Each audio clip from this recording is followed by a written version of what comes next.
महाभारत के समय से यह वाक्य गूंजता आ रहा है, जो होता है अच्छे के लिए होता है। यह वचन न केवल सांत्वना है बल्कि एक आध्यात्मिक गहरी सच्चाई भी है। भगवान श्री कृष्ण ने यह शिक्षा अर्जुन को युद्ध भूमि में दी थी, लेकिन इसका प्रयोग हर युग, हर परिस्थिति और हर इंसान के जीवन में होता है। आज की इस कथा के बारे में हम बताएंगे। चलिए स्टार्ट करते हैं।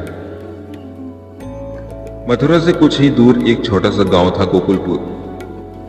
गांव में एक ब्राह्मण रहता था, नाम था विष्णुदत्त। वह बड़ा ही सज्जन, धार्मिक और सत्यनिष्ठ व्यक्ति था। विष्णुदत्त का एक ही पुत्र था, नंदन। नंदन बचपन से ही धार्मिक प्रवृत्ति का था, लेकिन जीवन की कठिनाइयों को लेकर उसका मन हमेशा चिंतित रहता था। वह अक्सर अपने पिता से कहता, पिताजी, हमारे जीवन में इतने संकट क्यों आते हैं? क्या ईश्वर हमें देख नहीं रही? पिता मुस्कुराकर कहते हैं, बेटा, जो होता है अच्छे के लिए होता है, लेकिन इस बात को समझने के लिए धैर्य और विश्वास चाहिए। एक दिन गांव में आग लग गई। नंदन का छोटा सा घर जलकर राख हो गया। उसके पास पहनने के कपड़े, खाने का अन्न और रहने की जगह सब चला गया। नंदन गुस्से में बोला, पिताजी, अब भी कहेंगे कि जो हुआ अच्छे के लिए हुआ? पिताजी शांत स्वर में बोले, हाँ बेटा, आज भले ही यह कष्ट दिख रहा है, लेकिन आने वाले समय में यही घटना तुम्हें किसी बड़े संकट को बचाएगी। नंदन को यह सुनकर और गुस्सा आया। उसे लगा कि पिता अपने आप को बहलाने के लिए यह बात कहते हैं। उस रात नंदन रोते रोते सो गया। नींद में उसने देखा कि एक दिव्य आभा से गिरे पीतांबरधारी, मोरपंख मुकुटधारी भगवान श्री कृष्ण उसके सामने खड़े हैं। नंदन, तुम क्यों दुखी हो? नंदन ने अपनी व्यथा सुनाई। कृष्ण बोले, बेटा, जीवन एक कथा की तरह है। जब तक ये पूरी कथा समाप्त नहीं होती, तब तक किसी भी घटना का असली अर्थ नहीं समझ आता। तुम केवल एक पन्ना देख रहे हो, पूरी किताब नहीं। याद रखो, जो हुआ अच्छा हुआ, जो हो रहा है अच्छा हो रहा है, और जो होगा वह भी अच्छा ही होगा। यह मेरा वचन है।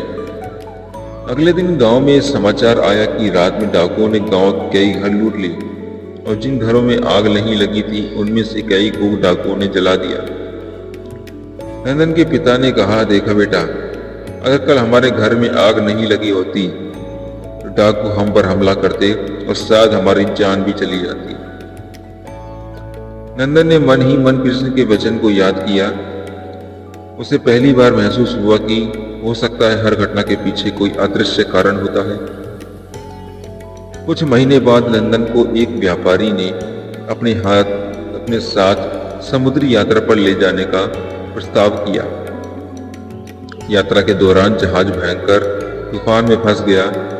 सभी यात्री घबराए हुए थे, लेकिन नंदन के मन में कृष्ण के वचन गूंज रहे थे, जो होता है अच्छे के लिए होता है। यह शांत रहा और दूसरों को भी